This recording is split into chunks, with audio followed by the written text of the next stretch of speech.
about love. It's all about money, lies, fake love, pretense. Oh fella, you gotta wake up. Awake your sanity. She got a Morning Joshua, morning Antonio, morning Farouk, morning. Hey, consider what is today, yo.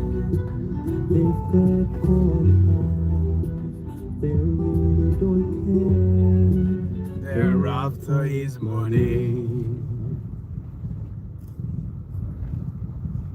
Me too.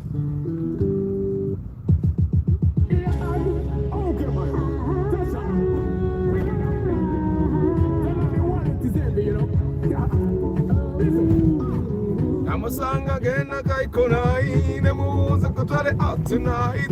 Asidi kanga ninda ripula yoro nanzi na mutela chicken tonight. Appetite satisfy, girl give me a chance I'll blow your mind. Say hula sawa, show you ya. Excuse me, bozinga, lava when anana, when jaka, bueraga, twala baida, twagoba, I need a man that can love me.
Mukawulidde ekisajja kyapakinze tractor wali tolina bw'osala hampu.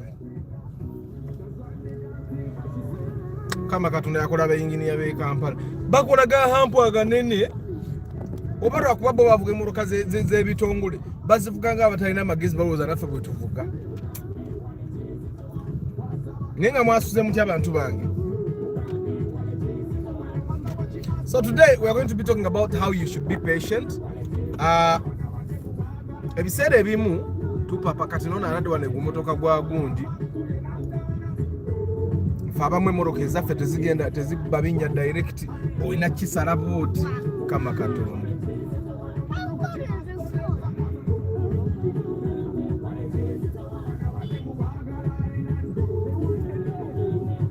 Beera steera kangenene wano nsalewo obusazi kubanga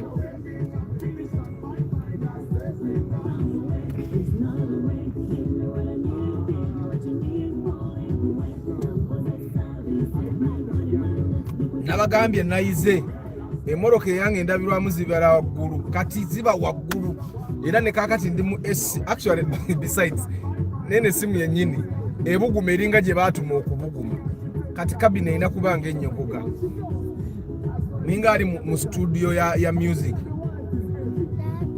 Yes. Yeah, motorcycles are going fast.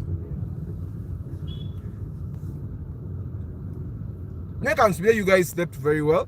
So today we're going to be talking about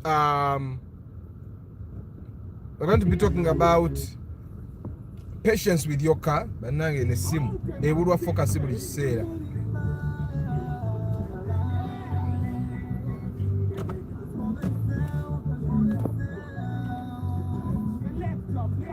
Nete mweralika ngenda funa simu today Wilbur Agaba Cosmas Habat Karim Adam Eddie Louis Musanje, how are you my people? Abi unakululidda simanyi nange lwaki. Saddam, Joseph, Deep in Coffee. Hey, Munai Louis, we can ignore all we want, but we are not doing okay. Pade, good morning. Ndabira muzanyi kati ziba waggulu nnyo.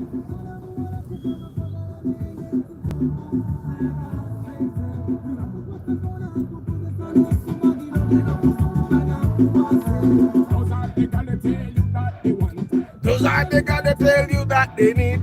Ono bwayise abantu bakeera kukakkalabya bannange. I think Boyce is one of those populated areas in the morning, eh?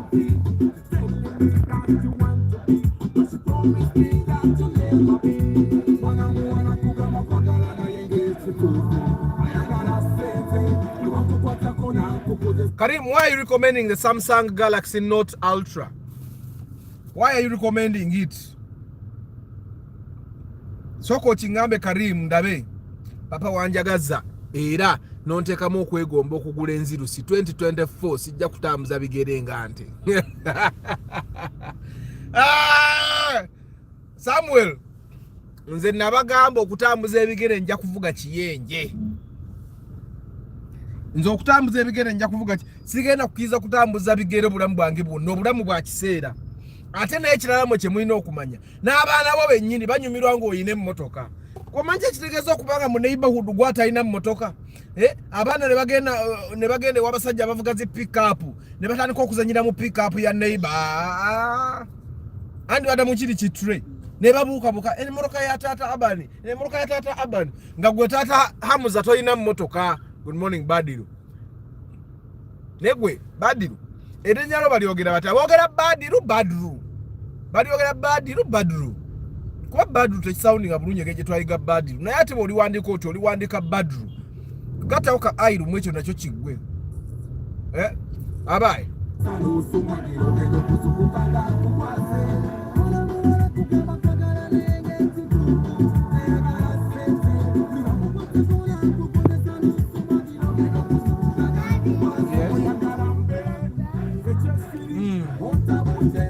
That's called a traffic light. No sabanga ezakulese.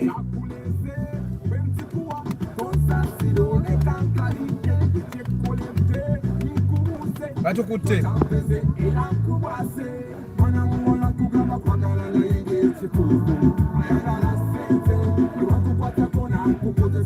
Anti kati Karim simu etuuka S21 yebbeeyi yayo eri etya bw'eba eri wansi wa S21 ng'etuuka S21 because the S series ezo zisinga zi note ebiseera ebisinga camera S series Samsung I don't know what kye baateeka mu S series but S series zina camera nungi nnyo.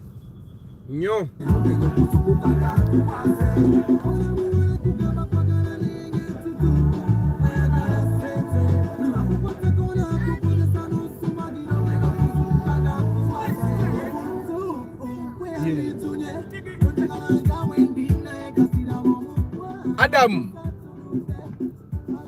sewa omuntu alina emmoloka omulekanga abantu abamu babonabona ogula emmotoka zaabwe kati gw'ova eri ojja omuyise ku mbonaabona yonna gy'abonyeebonye tebajja kubikkiriza. Where can I get that? Bane kuiko link kuno ku channel ngenda kuddamu ngiteekeko link. I'm going to put the link again.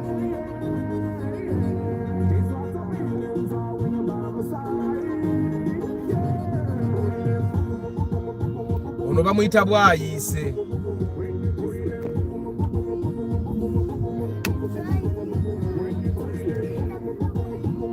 Like this?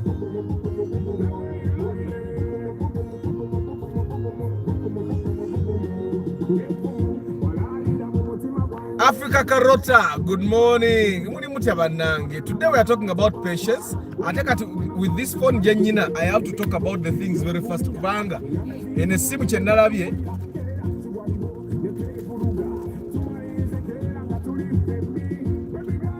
and it can overheat without a reason, so I have to be very fast. Good morning, Segawa. How are you? Easy. So, my guy, today I'm going to be talking about why you should be patient with your car. You know how in life they tell us to be patient as we look for money. They tell us to be patient with our partners. They normally tell us to be patient with things we ideally not want to be patient with. But they don't tell us to be patient with our cars. Come, I give you my iPhone 13. That phone is not good at all. The phone I have is an emergency phone. I can't miss my broadcasts. But I'm going to buy a phone today. So if you're giving me, let giving me be giving me. Give me.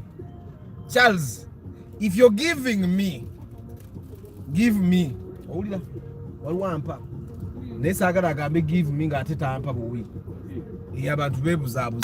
So Charles, I'm welcoming giving, and giving is good because mukama katonda jakuwe mikisa. At the morning, man, we are stuck in jam at Pia Motors for 1 hour without moving. Whoa! But there's never some mukama nazimba kubombo road. Kadi nafe wano ujamu atukute. Na yato yo wamwene da chiringa chisirani. Oyo jamu okspia. Kati simanyi wajoraga, but depending on where you're going, majority of the time wali chamidenga wechembugo nga agende lije bajja passport enaku zino. Wali echikube chiyitero bwe kiri kigwentinda. Kati bwogwentindo osobola okusalinkiriza onoraba kyekiddako nejjamu okspia. Oba si kyekyo noyite naye nebugoro binawuwa byennaku zino. Kati olina kusalinkiriza eyo bwotyo. Naye ng'ova bw'oba overside z'emukono, Charles bw'aba atunda anveeko bw'aba atunda ze 13 saagala kugenda kwewola nga neewolera simu. Kati mulaba katutokose emmotoka twakatokoseza eddakiika ndooza nga 2 kati. Sijja gizikiza nakooyo ababbi. Nze kye nalabye kiri kimu amafuta ga layisi ku simu gye babba. Kuba kaakati Deep in Coffee we bali kumwebaza. Charles bannaye batwatandise okwebaza ompa. Nepa ya singola bine kajam. Anyway, we are talking about how you should be patient with your cars. Moroccan ojiraba this. You remember the time I told you that every problem that is with the car, there is someone that knows how to solve it. Charles is giving me, Charles neyanziza nange naye kankwebaza naye. Atugate bamalaga wa people don't just give Charles lwachompa. Enseno yayononeke ennaku zino kati omuntu asobola n'okukuwanga akuwa byabwere naye notatuka okwebuza lwachompa. Why are you giving me? Olaba n'omwana owo yennyini osobola omuwa ekintu ekyo n'akubuza lwachompa. Wilshan Electronics bibaawo ebyo. It could have been worse, but it wasn't. So you need to be patient with your cars. Mbadde mbajjukiza. Remember the time Corolla yangu yali ensumbwa nali nakasamu engine nga talina maanyi. Mechanic yagikolako nangamba n'okungamba ngitunde nga ye musobedde. Nga tugikoledde weeks 3 tuguze ebintu tebikola nguzizza buli kimu spend oba sente mmeka. Then we went to guys ne bagikola nga sina na kyenguze. Ne batereeze emmotoka neeterera paka kati. Ekintu kye bakola nakibannyonnyola. But at that time, find anyone that wasn't patient with the car. Yali badaji tunatuna layisi because ekintu bwe kiba kikutamya ebiseera ebisinga n'abakugula layisi. Bo ate obulwadde baba babutegedde. Gwe wekka abatamanyi bulwadde obwo. Okitegeera. Nyine empewo njagala jjijje eno. Bwe njijje eno ejja kugira ejje wano ku simu. Manye ebintu bya Uganda kati byakubala n'essimu yange yakubala.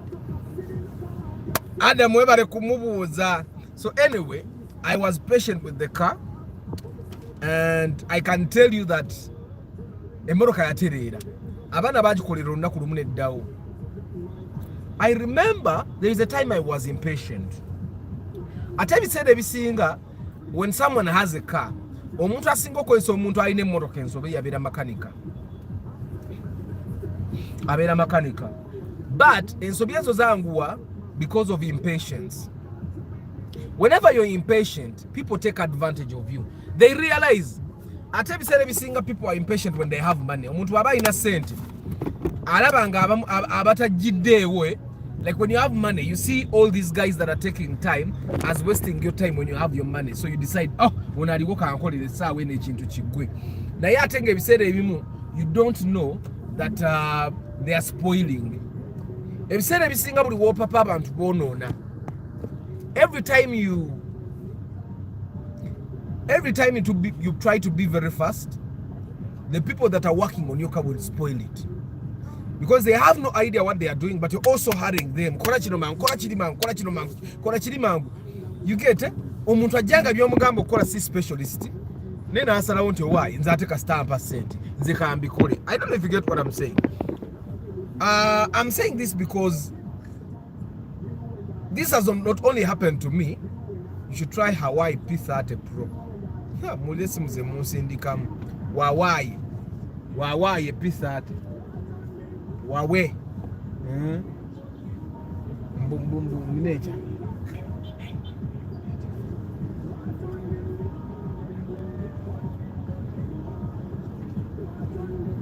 You should try Huawei. Easy, before you tell me to try Huawei P30, someone is giving me a free iPhone 13. Mundeke kabasoke bampe iPhone 13 sina chenfirwa bwe nkozesa kubyobwerera I lose nothing. Let Charles give me my iPhone 13.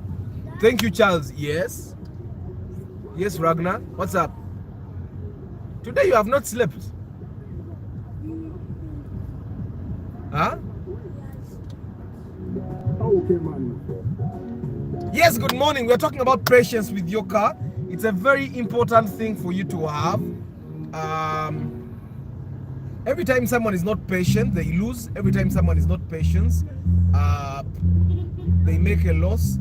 Majority of people that sold their cars very cheaply, they sold them cheaply because they were not patient. So you need to be patient with your car. Murabanze wembadde ntunda Corolla yange ntunda situunda ne mala ne neekuba. Huawei phones no longer support Google Play services like the store and others. Etc. Webale kuvugamba baba. Huawei. Njizo okukyogera Huawei. Looking at the prices and looking at what I get with the prices, I think I'm going to kind of think of sticking with the Samsung. The iPhones that are being sold at the same prices, for example with an S20 or S21, they don't have a good battery. Batteries are nkumi biri chokanga ate Samsung ego ofuna never ever used ofuna Samsung ina 4000 ku price ya iPhone ina 2000 erianda. And for me the battery is very important as well. Atengo already Samsung amanda tukayana. Like when you go to Technos, some of the basic Technos have 5,000 watts, 5,000 amps of battery. Well, better amps, I don't know. Yeah. So, but anyway, why you should be patient with your car. You guys, I've often times told you that your car is an asset. I have told you that your car, I spent 400k on my speedometer and still failed. But after 2 months, a boy in Kato did it at only 20k. Lack of patience, Adam. Thank you. Lack of patience. Buli wonoba ne sente zigenda kupika. Nga olaba buli muntu akugamba nedda tulindemu olaba akulinza. I have a follower of mine twagula naye moroka. And we had to work on something. Na papa. But I can tell you that the money that is being spent is away, no? But you know what is happening?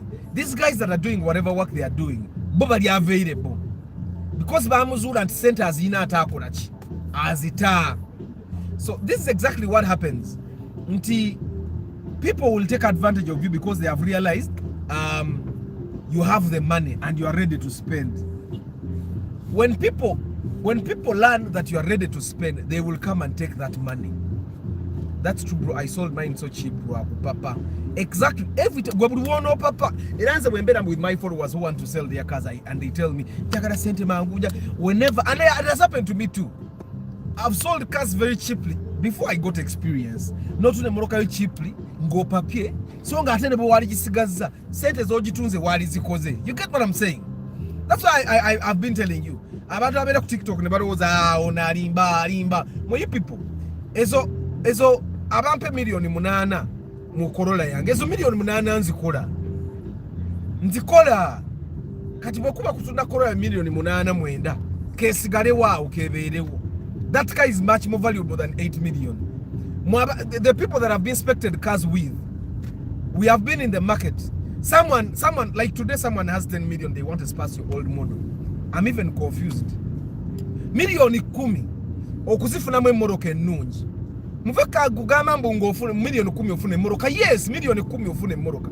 But okufuna emoroka ya milioni 10 nga nnungi nga korolo yange bweri. Okitegera? So I'm thinking, okay, someone gives me 9 million. I give them my car. Then where do I buy a car at 9 million that is that good? Okitegera? The challenges any car has regardless, because ojja kwesanga nti emoroka ino ginyigamu obukonokono ng'erinamu obuntu obukoonaawo nga bwa mitwalo 4. Okitegeera? Besides, nze nyina abayindi gye ngula ebintu kati spare, nguleyo omupya mwereere. Okitegeera? Of course, there are cars that you can't put new spares like the Prado Land Cruiser to sort of take them ball joint mpya, or you take them Japan used and all that. And it's important that you learn what patience is, because tuyinza okuba tuli wano nga twogera ng'abantu tebamanyi what patience is. Patience is the ability to hold on even when it's uncomfortable to hold on. I don't know if I make sense. The ability to hold on even when holding on is uncomfortable. That's what we call patience. Like you hold on to your money, you hold on to your time, you hold on, you kwegamba newe. The ability to hold, to not hurry, the ability to bwoberanga otandise okumanya nti kakati kanindemu ne bwali baddenga bwotalinda olaba tolina kyofiirwa. That's what we call patience. Kati bwoba olina emmotoka yo, the ability to bwoba ogitunda, the ability to not sell even when you can sell. Ne bwoba olina omuntu ng'akuwa sente there and then, the ability to not give that car at that moment even when it's uncomfortable. That's what you call patience. Emmotoka yo bw'eba erina obulwadde nga katugeze endwadde, omuntu n'akugamba omanyi kye walikoze, waligirinzeeko, lindamuko katono. That ability to hold on, ne bw'oba olina sente z'oyinza okuwa makanika agikanike n'osalawo nti kannindemu. This ability comes with age majority of the time. Naye olwate abantu abavubuka abato nga bo baagifuna dda. Nze nalwawo okufuna the ability of being patient. Sinagimastaringa, sometimes mpapamu. Okitegeera? But sometimes, like with my Corolla where yali empower y'obuzungu nakagisaamu engine. Na papa nengena ne mu bondi. Nga nyina omuyindi ampe emmotoka. Mpaako milioni 5 nkwe mmoroka nga mpa mpya. Okitegeera? And I refused. Natuula mu office ya guy nengamba naye enfa kinensi. If my body got sick, would I give away my body and get another body? Nengamba nedda. Nalifunye omusawo nanzijanjaba. Lwaki na makanika n'akanika emmoroka yange? That's exactly what I did, and I tell you, I don't regret it. Ontegeera? So patience is very important when you're talking about your car. Kampumulemuko ku dobozi, mulize ka music kano. Edobozi liwumulemuko.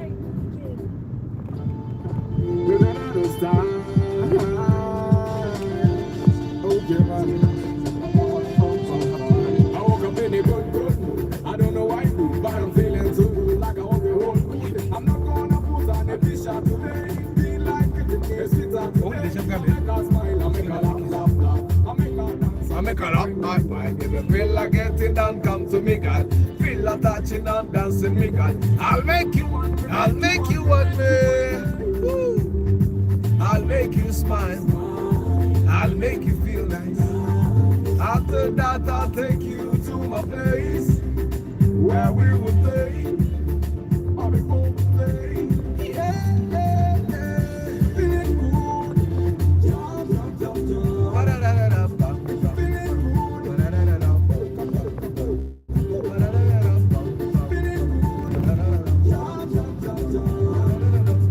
Feeling good. Ba-da-da-da-da-ba. You and me, we rule the world.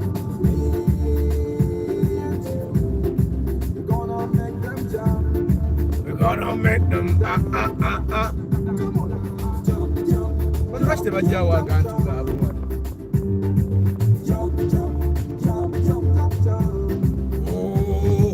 Parapapapa. Wulira? Parapapapa. Parapapa. Parapapapa. Parapapa. Parapapapa. If you're feeling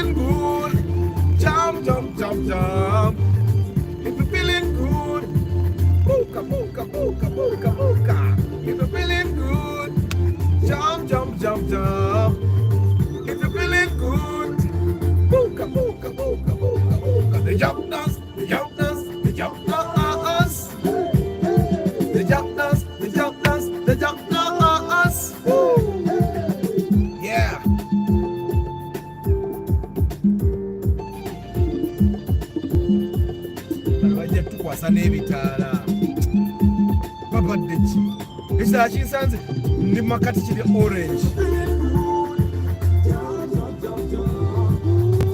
kajamu mukalabaako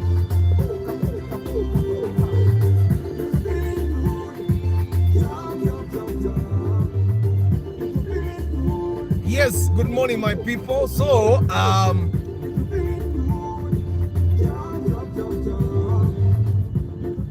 today we are talking about patience with your car, and I've given my own examples. I think patience is something that we should have learned a very long time ago, but sometimes we can't learn the patience until we see someone that is going through a similar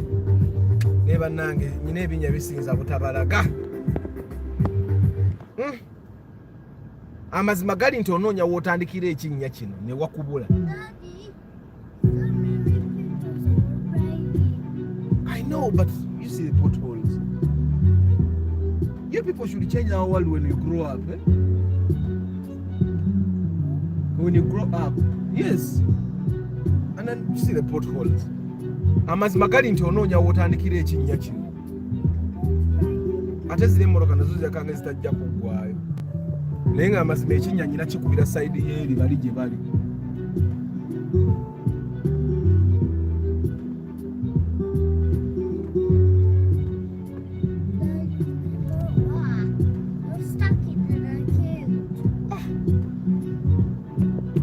Naye saagala kulaba muntu agamba nti no gavumenti entekoze enguudo. Saagala enguudo ennungi ziti. These good roads mwemwena mulaba pothole. Enguudo nnungi zonna ebyo byabizo bayita speed holes. They are meant to stop people from going very fast, so they put the speed holes like this. Okitegeera kati speed bumps mwazi complaining ako abakola enguudo kati bakoze innovation ze bayita speed holes. Daddy, you're gonna crash. No, I'm not going to crash. I'm driving very carefully. You see? I'm very careful. Pothole obusono mubulabye. Amazima waba ekinnya kyolaba.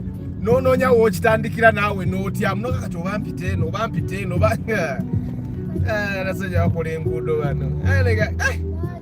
Ayabalanga bagamba you show the world the good part of Uganda. The what? Nenze byogera sibitegeera. Ono agamba ki? Ogambye ki? Agambye ki? The internet has happened. Has done what?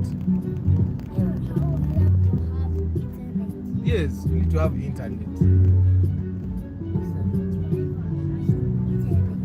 Yes.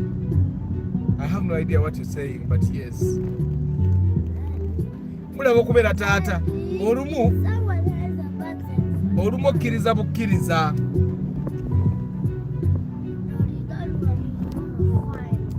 Yes. And you guys have to be fast. This phone overheats, so I can't turn off my engine. And yet I have to be in AC.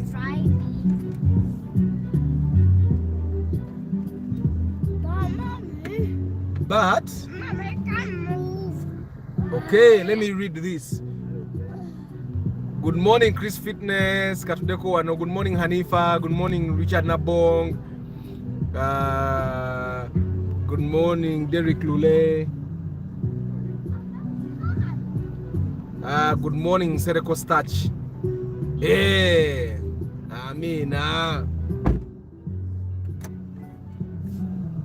Esimu yoba ajibye, but I'll get another one today. Because the phone is one tool that I use to work, and regardless, I have this one. My simu zange is a backup. Nga sina chakola. I would definitely have to use them. But I realize they don't do such a very good job. The picture is okay, but it's not the best. It's very okay, by the way, but it's not the best. This one overheats a lot. The S21 yange badete overheating. So I have to get an S21 or probably something better. Yeah. So I'll get the phone probably today. clip films editunes bwoba wali ku broadcasting kubira ku simu nkwetaaga olunaku olwaleero leero urgently Pius Lubowa, true bro, I sold my car at a loss because I didn't have patience. I just had a problem of 1 million and I needed it urgently, and even the money I wanted never worked for me. Exactly, Pius. By the way, when we talk about stuff like you selling your car very cheaply because you have a very urgent need, I don't think there should be an urgent need that gets you to sell anything that belongs to you cheaply. Why I don't think that should ever happen is because ebizo bya sente bino mbiraba bitupapya naye ate byangu bya kusolvinga nti one of the things we should do is create networks where we can get that small money, 1 million, 2 million. Okulaba ng'ofuna abantu bosobola okujja mu sente ezo. The other thing you can do is always have reserve money. And one way for you to have reserve money is probably to do a lot of things. Sokola mulimu gumu, by the way. Ekyo tukirabanga ekyokusaga, but don't do one job. Don't do one job. Always have something else you're doing. Bobo ine mmoroka ngeno nga you have a day job. Drive Uber sometimes. I'm telling you. So when I didn't Uber, I was doing other things as well, but I would do Uber part-time. Now when I'm free because I would be free. Now when I'm on free spells, those are the times that I would actually I'd be driving my Uber. And you'd be doing so many things, like 2 or 3. Chikuyama konti, you literally can have the car 1 million all the time. At every web singer, every tunes are about to be isi. They are million, Then the other thing that I find that we should always try to do, plan.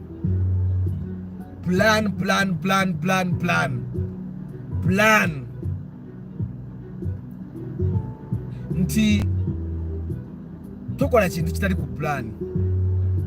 Because if you work on a chintu kitali ku plan, you're going to be creating urgent problems. You're going to be creating things that need quick money. Kati olabanga, I told you on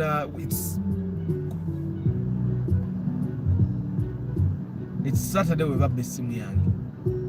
On Saturday, one of the things that disturbed us, Mama Banyasara wabeko chako le chitari ku plan ya lunaku, and she delayed. And because she delayed, all those things that happened that they happened because she delayed. Twaita mu time yafe gitwaitu ino tambuliramu. You get what I'm saying? It all started from there. It always starts from that one place where you do something that is not on plan.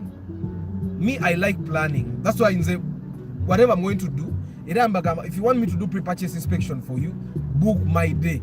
Because today, this person booked me on Thursday. Someone wants me to do pre-purchase inspection for them tomorrow. They have to book me before the end of today. Otherwise, I will not do inspection tomorrow. Because we plan, like, I literally have a lot of things. I can barely breathe, but I need the money. That's why I do pre-purchase inspection right now. So I need to collect money here and there to be able to have my other operations run properly, because this money I make here, I can put it there, then get this money from here, put it there. So I really need the money. So I'll do the inspection today, I'll do the inspection tomorrow. And stuff like that. And Pius Agamba, but to replace something after selling it is hard. Exactly. That's one of the reasons why nekubyo kutunda Corolla yangu. Because Corolla yegenda, na yokufune moroke nunje ringa Corolla. Ku milioni 10 kanizenga akora inspection zammwe nze nkimanyi mmanyi ekiri mu katale essaawa eno omuntu abeera ne milioni ze 10 nayenjeera okitegeera. But of course, when one thing I know is that when someone has like 4 million, buli kintu alaba kya milioni 4. So majority of Ugandans don't actually have 10 million. They have about 7, 6, 8. That's why they say bogama ntuna milioni 10 nguli akankuwa omusanvu. It's not like they see your property being worth 7 million. It's just that they have 7 million. Which together, that's the money they have. It's not really about you. So in a way, I get where they're going. But I also figured that never kwa million years you're not going to keep the 10 million. It's going to be doing other things. I have plenty of things to do. So I decided like I can be doing other things. Like now I can go plug this car, pre-purchase inspection Corolla akaliyo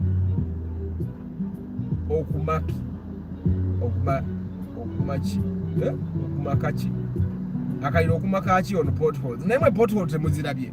Ezo potholes, deep holes.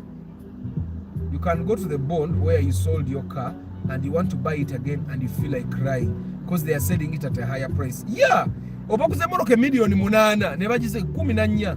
Atoli najja najigula 14 nga gwe teyali jiguzeko 14 na yate mu kabanda najigulayo 14. I don't know if you guys get what I'm saying. If you're selling chovola nze njagala nnyo gule moroka ku bantu nti moroka ku bantu ebiseera ebisinga ziba a little cheaper, but Mama Bani achimanyi. Of course I'm not angry with her. I'm patient with her. I just made her realize that you know what happened. Okay, this is what happened. We went off the plan around here, and when we went off the plan here, it started here. So next time, let's not do it like this. I think that's how you need to communicate in relationships.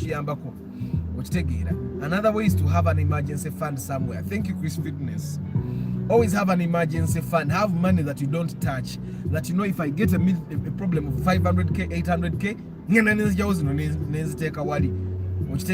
now sometimes emergency funds may be hard. It's not in our culture as Ugandans. Normally you'll find people telling other people, beda una kataka ko izo tunda mangu etakaterigwa bali mwe. Yeah. When you have an emergency problem, etakabari gulala isi. That's one of my neighbors was trying to convince me to buy a plot of land in the neighborhood. Ngamba, Auntie Arthur, you know, land ndimo esino. Nange lero kanjogeko ngaba MP ate manyiba MP babera Land Cruiser byawe tebazikiza. So one of my neighbors was telling me, Arthur, buy this plot of land, it's cheap, we can sell in like 2 months. Nemubuza gwe chintu chiche walore be appreciating amango chito myezi 2 ngo jeke motoka. It's only a car that can be sold in 2 months at a price higher than what you bought it. Etaka. It doesn't matter. Wherever you're buying the land, there's always a cheaper plot. You just don't know about it. So if they sell you a plot of land at 10 million, just know in the neighborhood there's someone that is selling at 9. 10 there is someone selling at 9. So you don't buy like one of my neighbors. I know in my neighborhood the plots are like 12 to 15. But my neighbor wanted to sell me a plot of land at 18. I know guy and mundimusiru. Nenji munekira ati nali naleka fruit yange emu from my chikomera naleka fruit emu kakati. The condition I put there is 1. Neighbor wange bwanaba yagala kwasa echikomera ache kuchange. I know kumpa million emu n'ekitundu. Otherwise alekayo fruit yange emu na yazimba echeka fruit kanga akamuke nalekawo takazimba mu. Like this person is willing to sell, but he's not willing to sell to me at a fair price. Awanise mbwanti gwayagala oli neighbor. So Isaac, who is a member from For the Love of Cars, who is a surveyor, was telling me maybe akusera because you're a neighbor. I try to because of course one of my neighbors is a broker, so I'm thinking they're also hiking the price. So because you can't sell me a 50 by 100 at 18 million when in the same place I can get an acre of land at like 40, 35. Mathematics.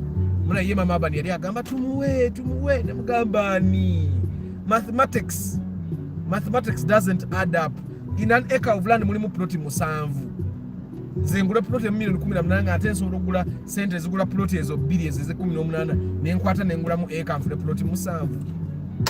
Kati nange since you people are making life hard, okwata ekikomera kyo kigatte ku kyange kubamba atunze futi emu ku futi 10. Njagala million emu n'ekitundu. 1.5. 1 point what? 1.5. emotoka y'automatic enkyansumbwa by the way. Olumu manyo noonya gear by the way. This is not automatic, this is CVT. Mulimu abajoka akati ato mvuga CVT, sivuga automatic. Mvuga CVT. I've always told my friends that passive income is very important.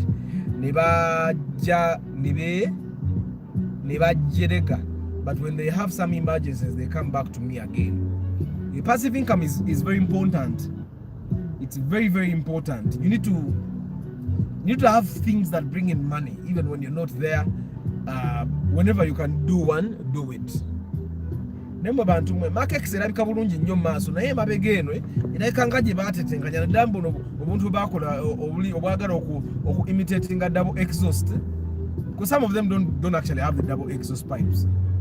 Eno simanye eri nendi maaso yezirina, but emabega eno market naddala wano ku bumper walabikanga bwe batetenkanye nnyo doesn't really look that nice. Ate Mark X's look nice in white.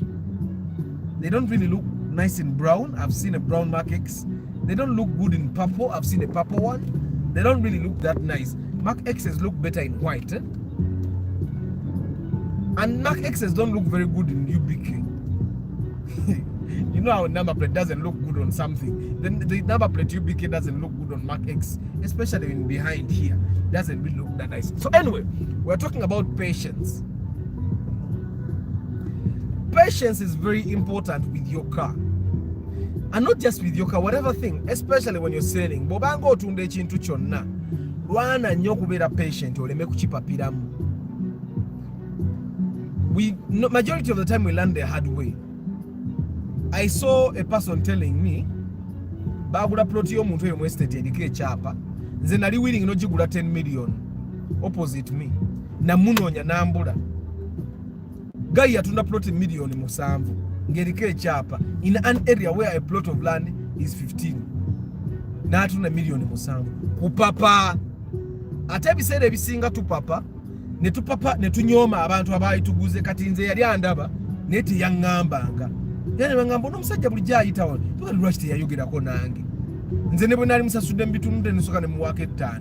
Kati ate omuntu watundire plot ye million 7 ekizibu teyalina kya 7, yalina kya million nga 3. Okitegeera? And sometimes that's why if you have a trusted money lender waakolera, because my money lender bonna si babi. There are some actually very good money lenders. Okitegeera? But you just have to know who. And also it's good for you to keep good friends. Wewe mikwano emirungi, omukwano gw'osobola okubira n'okugamba omanyi njagala million 2 n'akubuuza ozaagala ddi. Me, I have friends that I can even ask for 10 million. We am njagala million 10 nina kyenzigusa. N'ambuuza ozaagala ddi nga simuwadde security simuwadde eki, because they know I will pay. That's how sometimes we are able to do things abantu balowooza oli mugagga naye nga toli mugagga. It's simply because you have people that can trust you with money. Okitegeera? Because sometimes oyinza okwesanga abantu omuntu, someone has tried passive income activities and they don't work. Ngebiseera ebisinga losing money. So that's why you find that sometimes people don't do emergency, they don't do passive income businesses because bazigezezaako nga they are only making losses. Ne batuuka and they give up on those things, ne basalawo batereke sente zaabwe. But then sometimes you will find that you can't keep money all the time. Nti olumu weesanga nga kati ng'abantu abazimbye amaka, ojja okwesanga nga alina kye yeetaaga okukola kikwe n'akikola sente ne ziggwawo, and then they have an emergency problem. And then that's where Chris Fitness comes in. Nti baako ne sente z'otakwatako no matter what. Nti ne bw'obanga mu family yamwe mulinamu omulwadde nga yeetaaga million 1 mujjanjabadde engulu, muleke tozikwatako, muleke. It's really heartless when you say it like that. But your emergency fund is your emergency fund. It should not be. Me, I know people that have money. Nenga nebo jango ina ekizibu kya mitwalo 10 nga ina million 3 tazikwatako. I saw it when nali nzimba ennyumba yange Matuga. Nali nkola n'omuzeeyi, one of my relatives. Kakati nga nsasula abantu ku site naye yalimu kuba naye yali asasulwa nga neetaaga emitwalo ku sente zinayisasula kwali kulako emitwalo 3. Nangamba tazirina nga neetaaga emitwalo emeka nga bwe tuddayo ewaka nzimuwa Mtwale meka nangamba tazirina. But bwe twavuga emmotoka ne tutuuka ku supermarket najjayo emitwalo 3 nga bw'etaano etaano najjako emitwalo 5 n'abaako byagula nazzaayo. And I was thinking to myself, at that time I almost got angry with him, thinking to myself, naye mbadde netaga emitwalo 3 nga gaya alina emitwalo 3 mu nsawo n'atampaako emitwalo 3 gye mbadde ngenda okumuddiza. But then I learned one thing, another person's emergency should not be your emergency. Okitegeera, it should not be your emergency. So ekyo nakiyigira ku oyo omuntu. And I think ffe ng'abavubuka tetunatuuka ku level eguma mutima kutuuka awo. Herbert is saying emergency fund is a must unless you have a network of people that can accord you unsecured monies. One ought to keep an emergency fund because you just can't know what might happen. Then the question comes, you guys, what is the emergency fund amount? Zibere sente mmeka omuntu z'abanga atereka naga, this is my emergency fund, tekwatibwako. What amount should that be? Ombotubanga nga twogera ku emergency funds. What amount should someone keep as an emergency fund?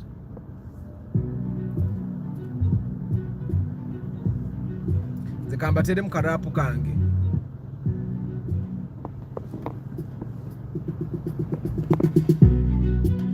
He is so gullible. They've got all they really don't care. They're after his money. It's never about the love. It's all about money, lies, fake love, pretense. Oh fella, you gotta wake up, awake your sanity. She got no love for you. Woo! She got no love for you. He is so gullible. She's got a cold heart. It's not about love. She's after his money.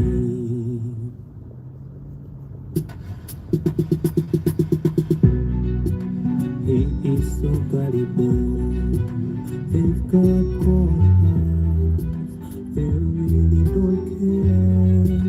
They're after his money. It's never about love. It's all about Good morning, JK. What I know emergency fund? But JK, when you Denmark, you have insurance for almost everything. You pay insurance for almost everything. So I don't think you emergency fund irimu insurance. Fe waneka mpate tulina insurance. Akasente koinawo kolinawo. I think that's like the disadvantage of Uganda. You need to have an emergency fund oboyagala oba toyagala.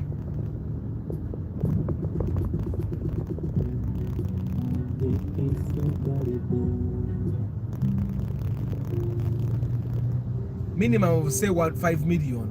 So you guys, 5 million should be money you have and not touch at any time.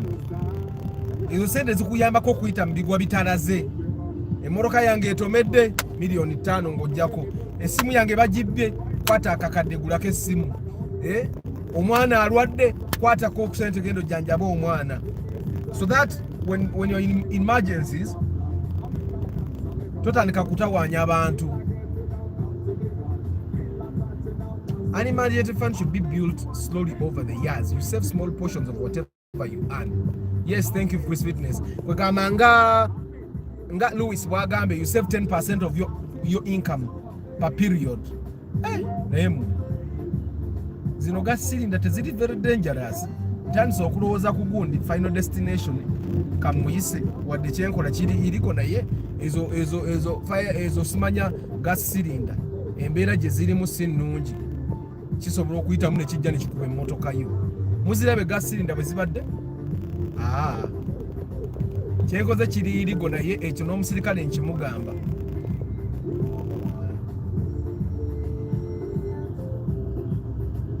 But I can access a credit of 30 million at any time. Kati gwe JK, you have an emergency. There is a way you have emergencies, emergency money. If you can access credit at any time you want, kitegeeza you have an emergency source. Okitegeera. Dollars are not easy to spend.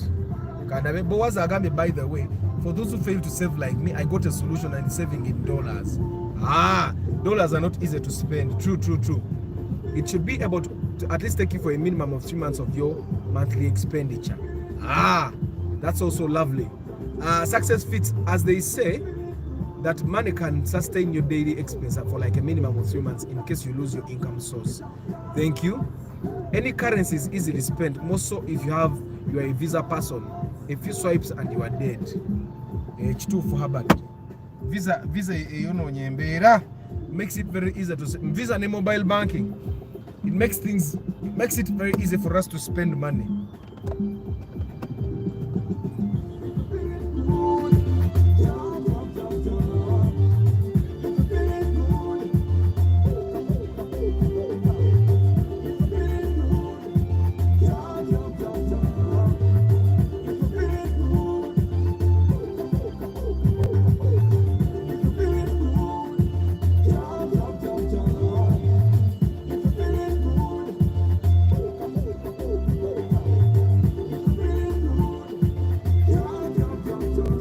Kampisewa kalango kano banange ba people. Pre-purchase inspection. Yes, it's my gig. That's how I keep the lights on for this channel. So bobo genda kugula moroka ngoinamu akasente ko nga tuyagala kola ensobi. Sigamente botakola nango ojja kola ensobi. But there are chances that you will. So I help you get a good car. I help you bargain a good deal. I help you inspect the car to make sure it's in good condition. I come with a mechanic. I don't do it alone. And for that, you pay me like a small fee of 400k. That covers 2 days of search in the Kampala Central Business District.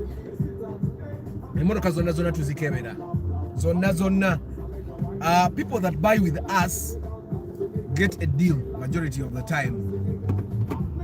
But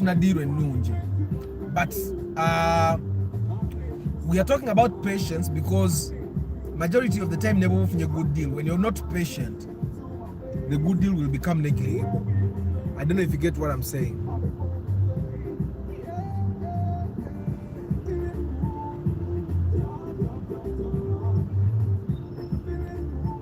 Hey, you save them in cash.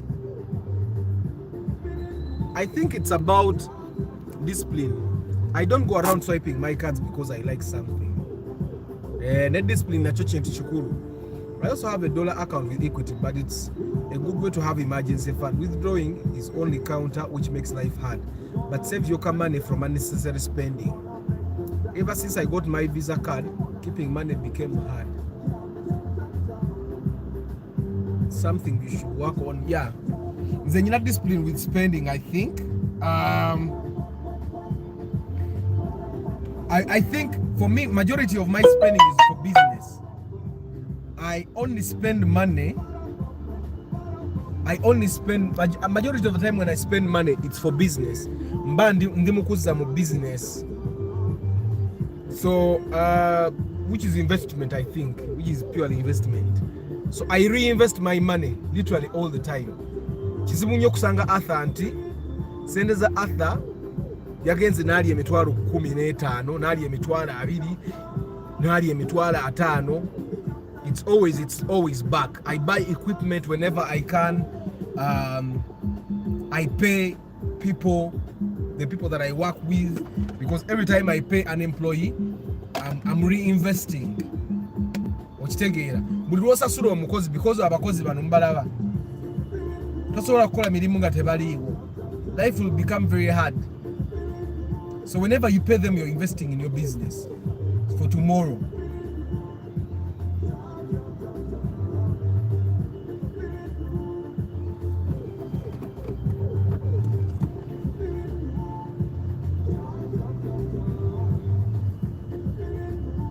Natandise okuvuga emmoroka ekigagga ndabirwa muziba waggulu n'amalako nze nga saabimanyiira.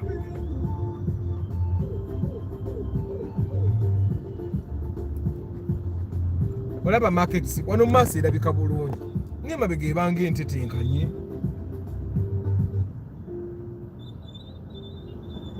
Yiri jipu mugirabye?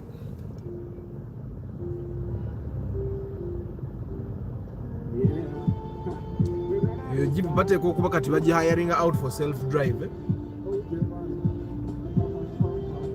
I woke up in a good mood, but I'm feeling so good like I own the whole hood. But now for the guys that are coming back home in December, Corolla ngovuga manyo. Corolla yange bweri bobo vuga manyo. You can come and eat out from me for the time jogendo okubeerawo. Nenkwa nojevugamu. Njana gisako comprehensive nga tonna gitwala. Naye tojjangu yagala kunsiira.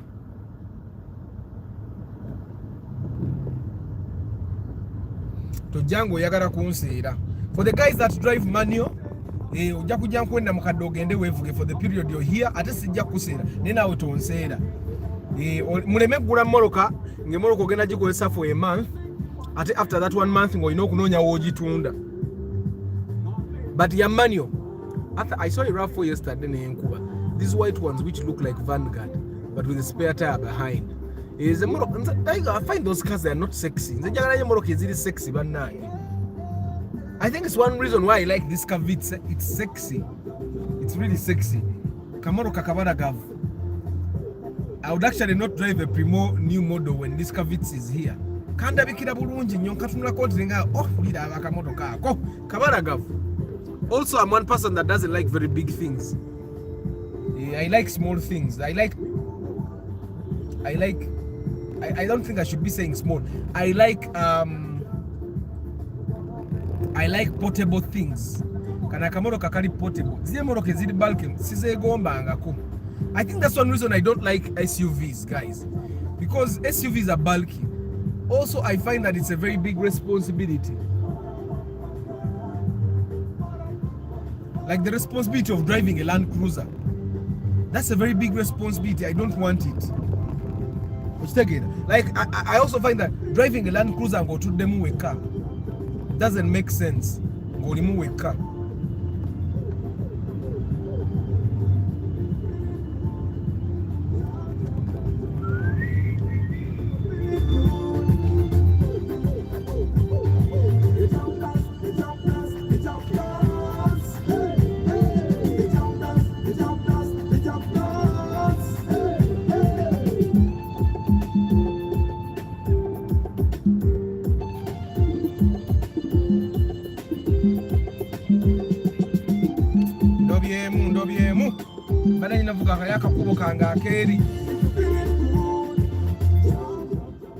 I have a friend who used to do that, as in import a car from Japan and drive it in Uganda for 3 months, then sell it.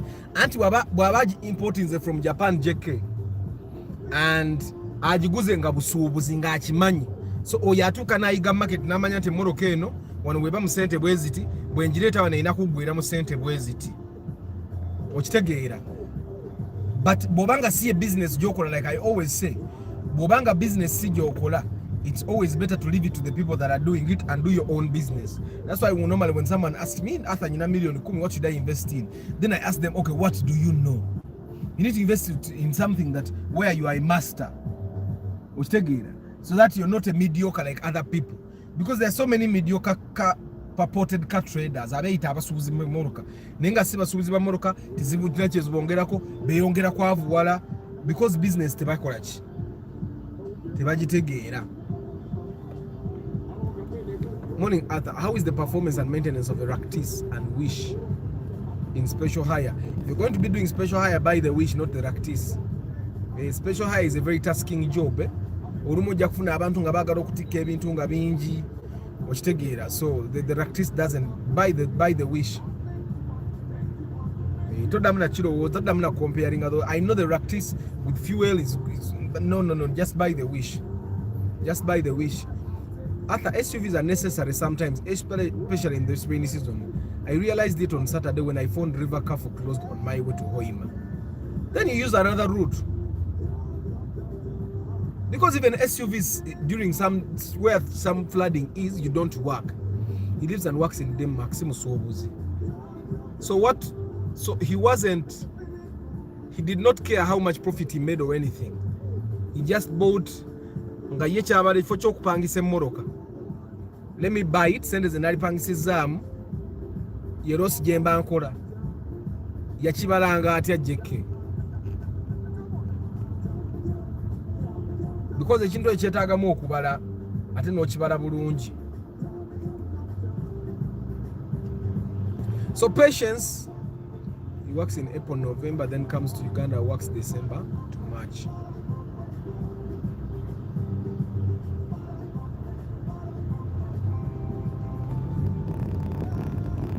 So you guys, we are talking patience with your car, and literally the patience with your car applies to everything. You need to be patient with so many things, including the car. Now, when you're not patient, like I've worked with people where pressure musukaka blacking out because ayagala kumutwala mpola tumutwala ku speed. So when you take them speedy, akorachi bwabanga yajjangayo sente ze zennyini kitegeezera yatundanga busuubuzi.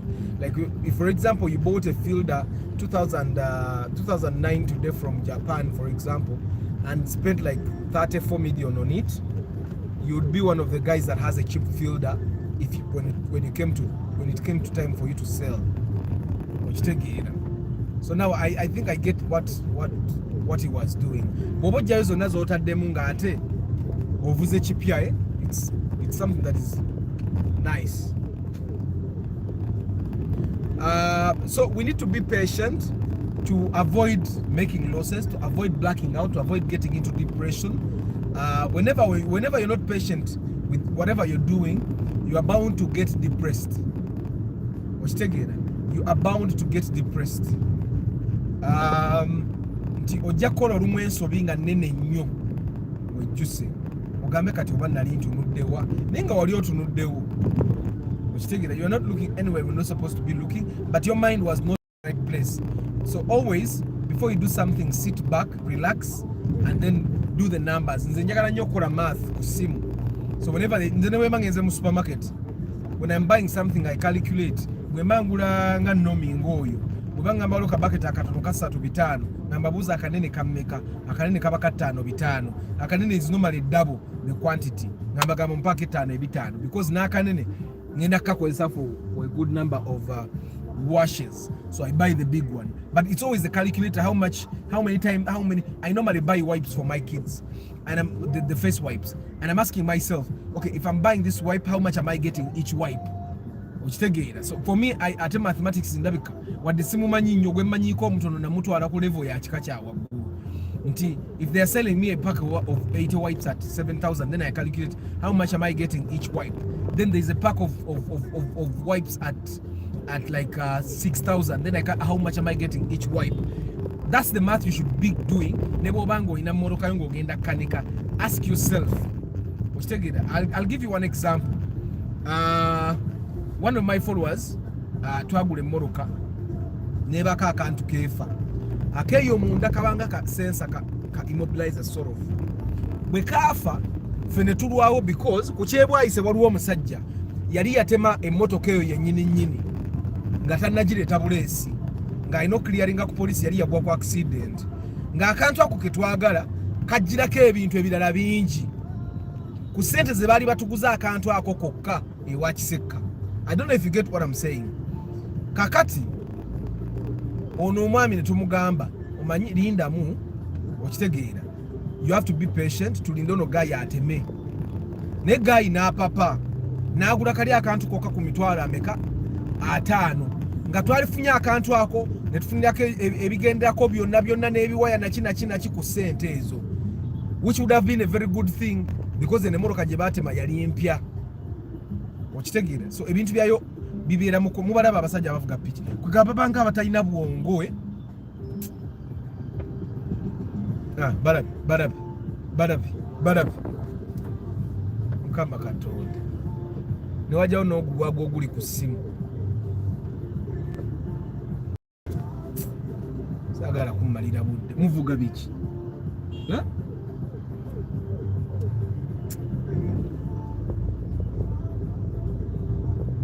ayemeddewo buli omu amuyiseemu oba bavuga biki. Abantu abamu abavuga automatic bwe bayiga okulinnya omuliro ne balowooza bayinza okuvuga emmoroka ate wano esi weeyambira kuba endabirwamu ebakuba wansi nandibadde mukuba ekigambo naye nakiwira naye kati ndabirwamu ziri waggulu ndi mu esi nvuga kigagga kwegamba n'okuyomba kubeera wano mu mmoroka mwe mumpulira nga nnyomba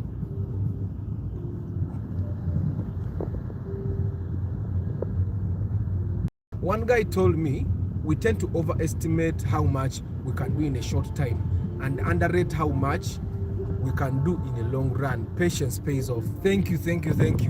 We overrate how much we can do in a short time. I got no mazima.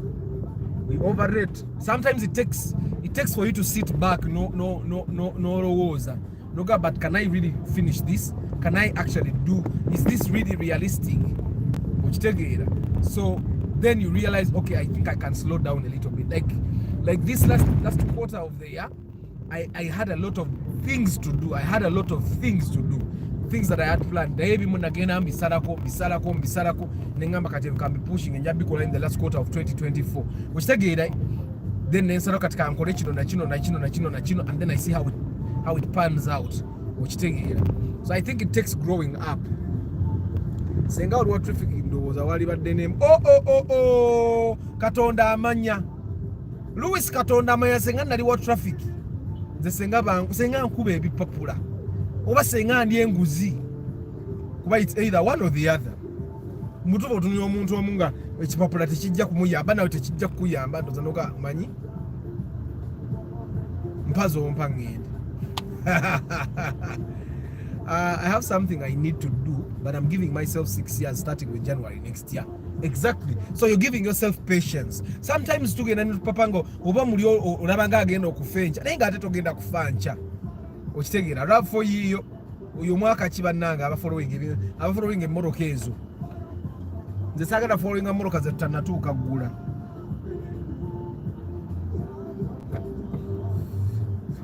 Driving on Ugandan roads is very annoying and frustrating. Let me also set off to Kampala. Jagala kubeera nga gwe Boaz. Nze wange nvaayo ekinene nnyo 12 kitundu. Okusobola otuusa abaana bange ku ssomero mu budde. I told my close friend about it n'akuba endulu because to him, he thought it's something I wanted to do in 2-3 years. After you're corrupt, how about I'm not? It's the environment that is corrupting me. Bananga people, siri corrupt. But I'm just saying, okuyamba kuli kuba kuyamba muntu. Era banange n'aba traffic mbasasire. Olumu abayamba munna Uganda munnaga ko omuntu okuba ekipapula eky'emitwalo 10 bw'aba asobola okumpa ebiri.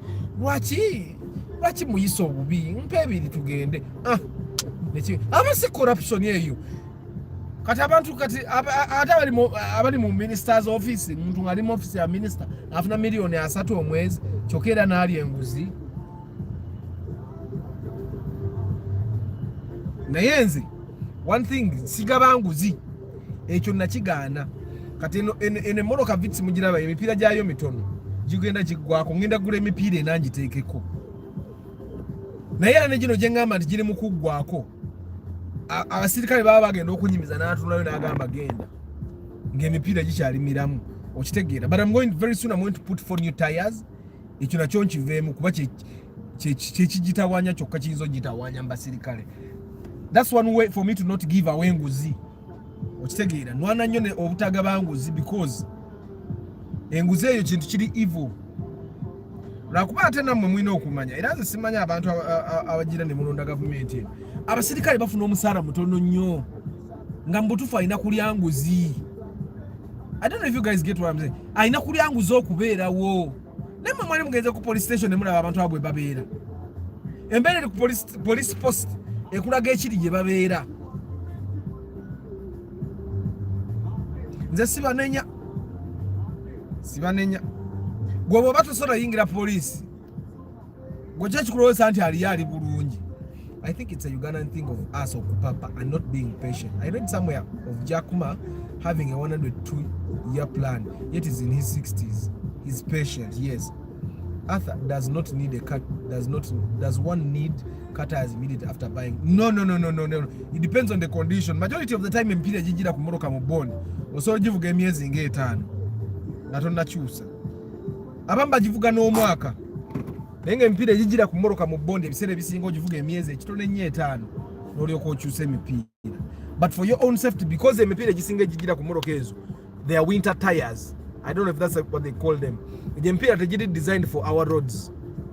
Era jjo bwe tegereza enjolo engeri gye ziggwako kweje emipiira, you will realize that the mpira tejali made for us. Like enjola zaazo Zija nebyola nga binene nnyo nebigwako mangu nnyo because they are not all terrain, yet they look like all terrain, but they are also not, they are not even designed for our kind of heat here. So those are the tires that you'll find into obodduka nnyo ne gwabika pa, because omupiira tegwali designed for our kind of heat. Okitegeera. What happened to refresher courses they had put as a must for border riders in Kampala at Shira Road? But that's all. Because that will mean you're training people that have driving permits over driver's licenses. But how many border guys actually have those things? After patience is a fruit of the Holy Spirit. Recently, I wanted to sell my Spacio Ordinary to get a newer car, and yet it has no problem, just for the hype of driving a newer car. And yet I have a lot to Ochiraba, the hype. There is that hype. There is that hype. Emotoka yote ina chekoze. Nga toina nsonga. Ekuguza moroka ndala. JK, drive your car for some time. Osokokole ebirala ebiguka amangu. Okitegeera, ekyo nakyo obenga okimaze. Because majority of the time when people, like the guys that do butter, ebiseera bisinga omuntu akola butter nga just hype your car. Like for example, the gentleman that we bought the Subaru with on I asked him, why are you changing the car? Nagamba aji aiteyanziramu yaseka busesi ndoza mbutufu ndoza hype eri nakasente kaliwo. But I think the hype of driving a Subaru was chali chimutuza. I think like majority of young people actually want to drive a Subaru, so I think it was the hype of driving the Subaru. And like me, I keep saying, I don't see a reason to drive a performance car. I just don't see the reason. Like these regular cars do the same thing. Like sitting in an SUV is exciting, but then after like a week, the excitement will die away. The excitement will just die away on its own. So why am I letting excitement decide for me? So yes, Kim, I don't really think it's a Holy Spirit thing. No. It's you sitting down and contemplating. You need to contemplate all the time before you make a decision, any kind of decision. Like you need to contemplate. That's why some of the big decisions in life, I take a year. Like before we shifted and finally decided to go to Matuga, we took a year simply talking about it. Should we? But then what are the options? We sell this place, top up the money we have, and then build in Matuga. We do this and then do this, and then we borrow money here and then do this and then move.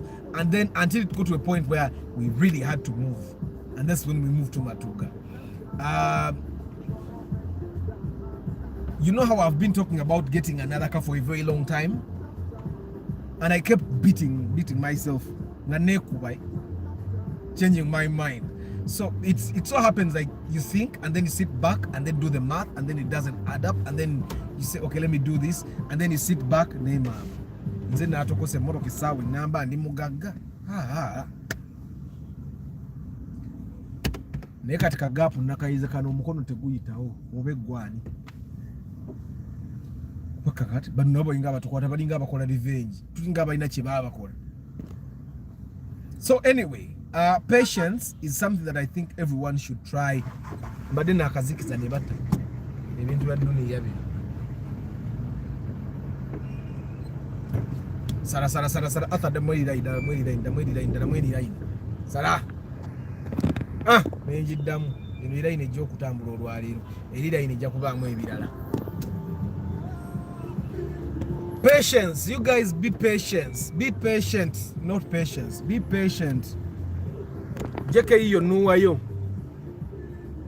nenuwa zino mu black tezinyumira mu white na silver, tezinyuma mu black. I think that there are particular cars that look nice in black, but then there are cars that don't look good in black. Like if you found a car like a double cabin Hilux in black, it wouldn't look nice at all. Yet if you found a Ford, the Ford 99 kabulungi.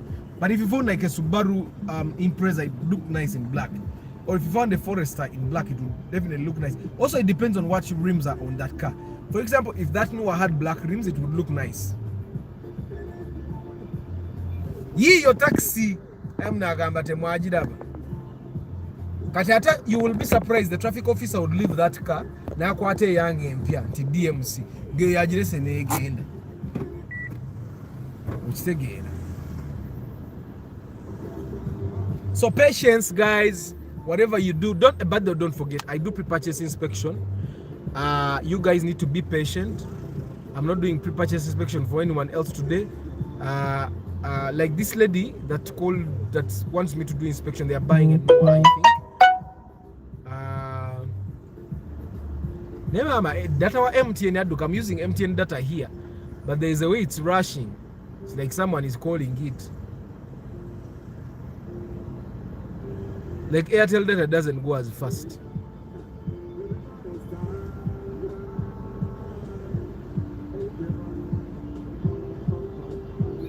So esimu wadendimu esi naye ka esi kayambyeko teri mu kubuguma ka esi kayambyeko. So let me just go through your names, guys. Batandi today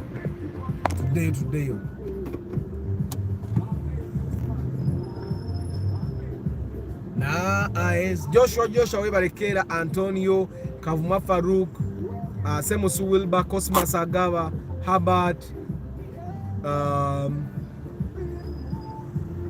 Sebuma Adam, Karim, Tusime Eddie, Edwin Mugerwa, Semusu Wilba, Luis Musanje, Kenya Abe, Musema Saddam, Karibala Joseph, Deepin Kofi, Moses Heath, Luis Musanje, Nkumaze Mutumba, Pade Africa Karota, Samuel Matovu, Mwanga Badru, Karim Nkumaze, Sebuma Adam, Badru Nkumaze, Easy Segawa, Charles Walusimbi, Pius Luwoa. Charles Walusimbi ansubiza iPhone 13 when amugambi ojimpad ne kuba. Wilshan Electrical Contractors, Deep in Coffee, Richard Nabong, Mansour Hanifa, Derek Lule, Starch in Seriko, Pade, Chris Fitness,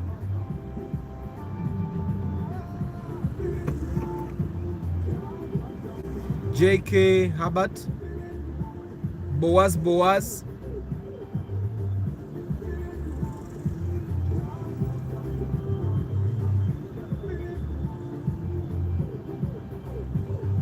Antonio, Ronald Nimpamia,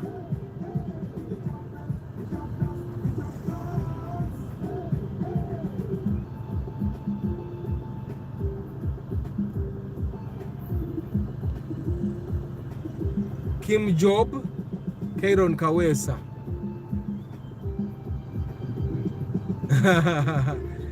Okay, man. Lucky Mose, Mugambwa Martin. There's taxi. Oyinza otula mu taxi ebifuta ne biwunyanze taxi sikyazisobola nyinawe natwala emmotoka yange eri ku langi. Bwe njitwala ku langi nalinya taxi olunaku lumu nengula akagaali. Nenga njavuga akagaali. Era akagaali nako bwe kannema because akagaali tekavugika bantu bange.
Actually, Martin, it's not going to rain.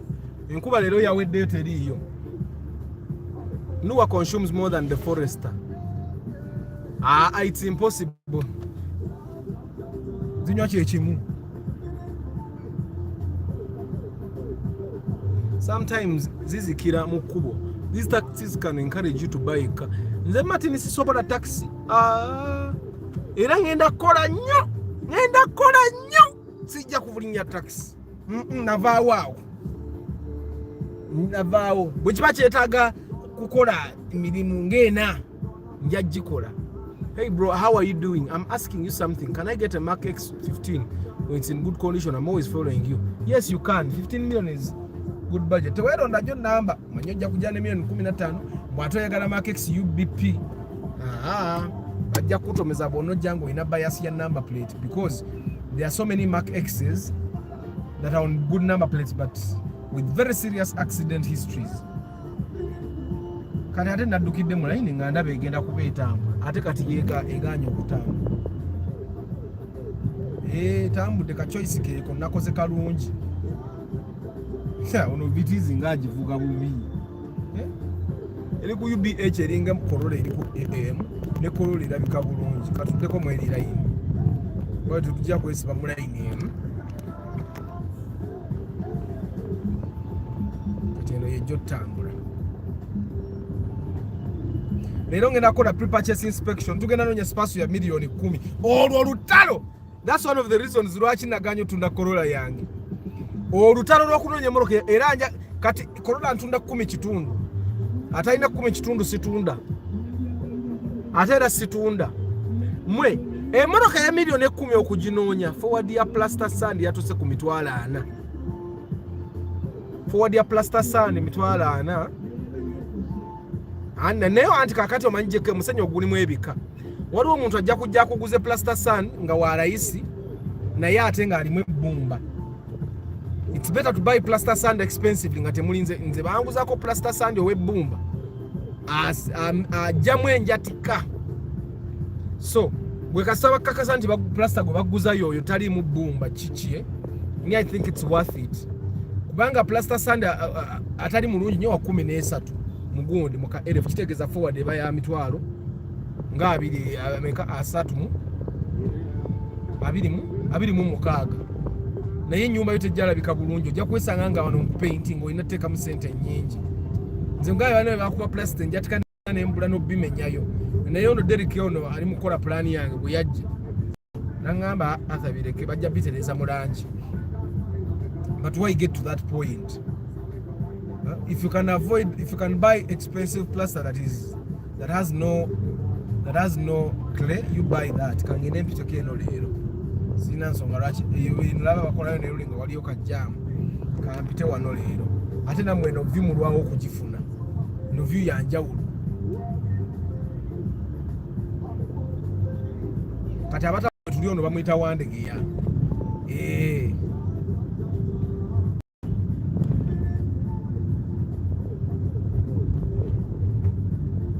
Waliwo ne ka pothole kamu.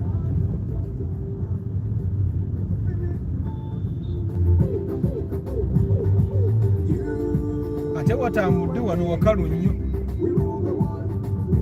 Waliwe wanaakwatakwata mu maaso.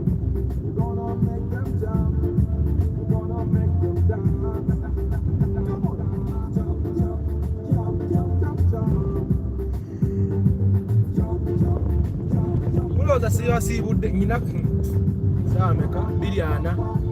I have a class to run at 9.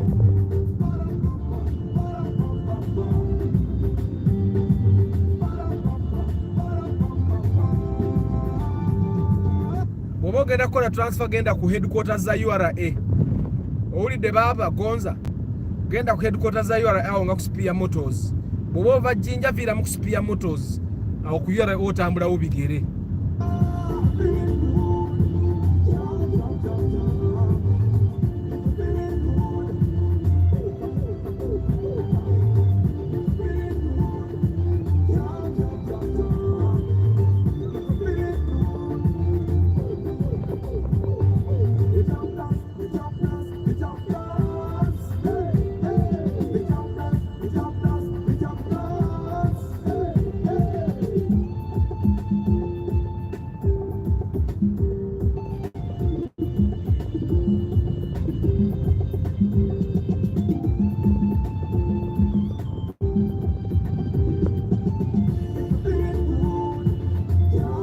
But Gonza, since you're here to do transfer,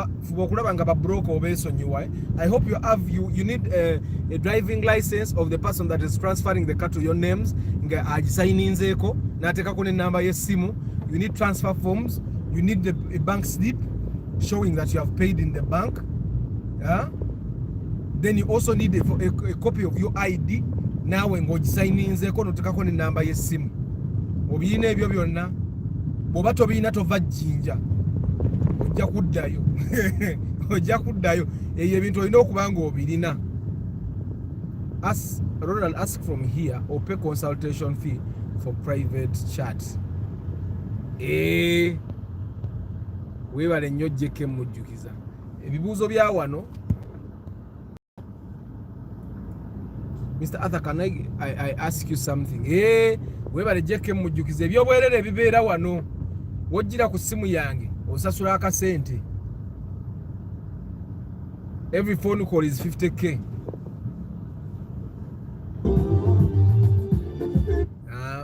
Ate mwe bannaye bagayi muyinza okuba muli ojjeka akola consultation ate jjeke asasula senza consultation nga nnyingi nga simugambye namugamba kati neetaaga mwenna mube babedde bwe mutyo neeyagale nange abani banywa amata.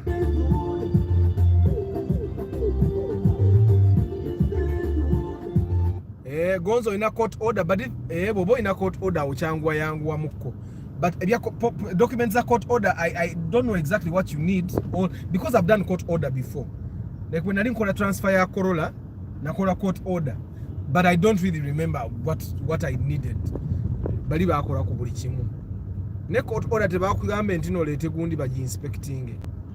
Bayinza okayolete moro ko inspecting. Nga jojiddemu.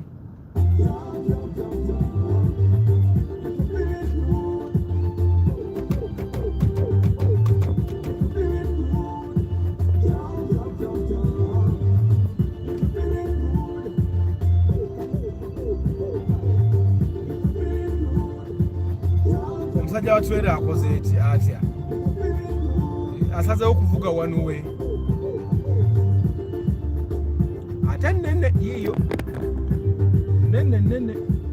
Oba etisse biki. Eriko wide load. Yavuze one way era omusirikale ali wano agenda mukuba kipapula. Avuze one way.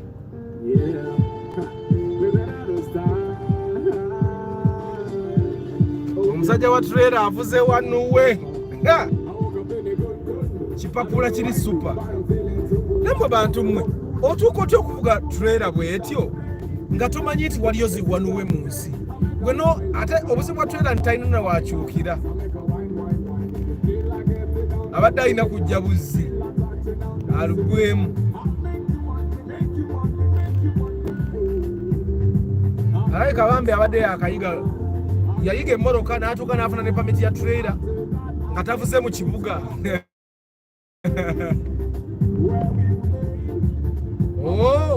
Awo Anthony omaze.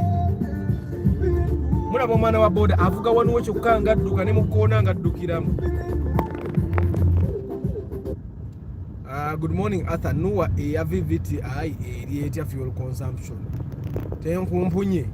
Access News, one thing you need to understand about that NOAA, 2004-2005, it can go up to like 12 kilometers per liter, depending on the condition. Okay? Webanga condition yemoroke yo nunji, you can get up to 12 kilometers. Na condition weba si nunji, oyinza okwesanga ekwade kilometer nga 7 ku 8. Sinzira nga embera mojugulide n'envuga yo, even your driving habits are also part of the influence of how your car will go. Kebere vitseno bobanga ovuga bubi ne vitseno esobola okuwa kilomita nga 5 bwo ogivuga bubi bweba eri mu mbeera mbi and stuff like that.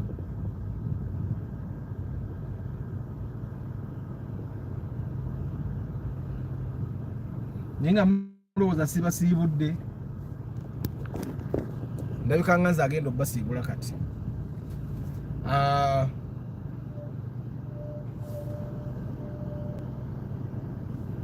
I have a class to run. I teach digital marketing, so I'm going to teach my digital marketing class for 1 hour. Then after that hour, I'm going to call an inspection. Omwami gwe nabagambe agala space million 10. I have to go do that inspection. Then after that inspection, that's when I think I'll go and get a phone. If I manage to. If I don't manage to, I'll buy the phone tomorrow. It would have been nice for me to buy the phone before I go for inspection, but it might be impossible. Mina reverse camera nesaji manyira. I think that's why I'm driving the way I'm driving. No nyigaka pesa side mirror ne zero king as it. Mweba guy kamba sibule ngene nkole emirimu gya government. Byonna wonna we tuli twesabire nange munsabire bannange ebintu byenkola mukama abiteekemu obwangu ebintu byange binaabitambula bulungi nga business zange nazitambula for the love of cause kyenjo bakolera mujja kukira banange atha trailer ezo zibeera z'abanene the driver will just call and the police officer and gamba no. That's also possible, but I heard that URA has given the power to works. It's not URA has given the power to works. All that power is to works now. It's no longer to URA. The Ministry of Works yakwatagana n'ebyemmotoka bali ku headquarters za URA, but it's all that. Bana mukama abawo omukisa. I wish you a very lovely day. I'll see you tomorrow morning. Don't forget to be patient. Be very patient. Ze nabagambye nze kolole yange kebere wawe genda nze sente ngenda zinoonya ngenda zikola kebere wawe ekole emirimu gyange kuba emirimu gya Dynamo mingi ejja gikola kebere wawe. I'm going to be patient with myself. Abampa milioni 8 milioni 9 mugende mugule gundi bazita bata zino mugende mugule rawo moldi modo eno mujesonyiwe onoonya ogenda okujja motoka emilioni 10 tugenda ginoonya leero mukama atukwatireko but yakunoonya yo ya mukibula mbaga nyinzo butasobola kufuna budde bugenda kugula simu because okunoonya simu okunoonya emmotoka then ogende nenga mukaba bo mukisa. I'll see you tomorrow morning 7:15 a.m. Don't forget I do pre-purchase inspection akasente mukalete muwagire atha atina mufune mmoroka ennungi. I sell car trackers 350 and 450. You can WhatsApp me if you need something, if you're inquiring about things to do with cars but atena mmoroka ennungi ate eri yembi. You should only call me after you have paid consultation. May God bless you. Ciao.